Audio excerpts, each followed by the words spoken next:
হঠাৎ করে বেলে মাছ পেয়ে গেছি, অনেক বড় বড়। তো আজকে সেই বেলে মাছে তেল ঝাল করে ফেলি।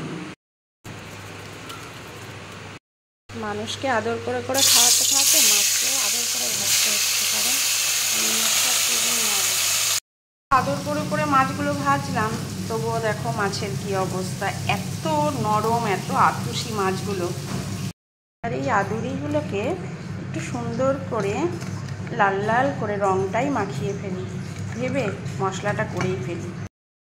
পেঁয়াজ, আদা, রসুন, টমেটো, কড়াই তাতিয়ে তেলকে গরম করে ফোড়ন দিয়ে তাদের মধ্যে ঝগড়া বাঁধাতে চলে এলাম। আর এদিকে মশলাটা তো বাটা হয়ে গেছে, সেটাকে সবার মাঝখানে ফোড়ন দিতে খুব ভালোই লাগে। এই ফোড়নে সবার মাঝখানেই ফোড়ন দেওয়া হলো। রসুন আদা ভালো করে কষিয়ে নিয়ে লবণ, হলুদ, জিরে গুঁড়ো, লঙ্কার গুঁড়ো দিয়ে ভালো করে ওকে মাখিয়ে দিই।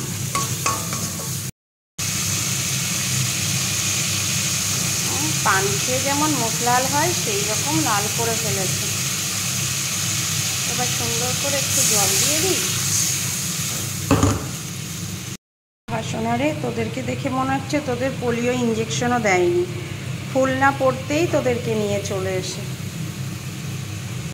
সুন্দর করে ফুটতে থাকো। তারপরে আসছে আটটি সুন্দরী বেলে মাছ।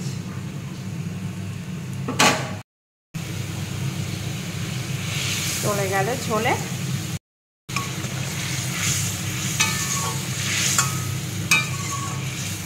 সুন্দর করে মাখো মাখো করে নামিয়ে নেবো। এবার এত সুন্দর হয়েছে না, কি বলবো।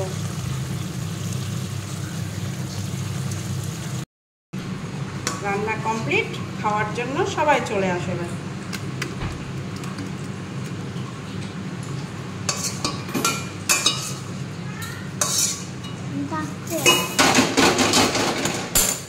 রান্না কমপ্লিট। সোনামা তোমায় ডাকছে, যাও সোনামা।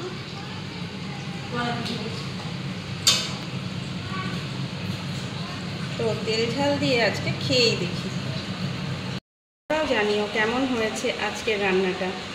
তো তোমাদের সাথে এরকম ছোট ছোট ব্লগ নিয়ে আবার দেখা হচ্ছে। টাটা বন্ধুরা, ভালো থেকো।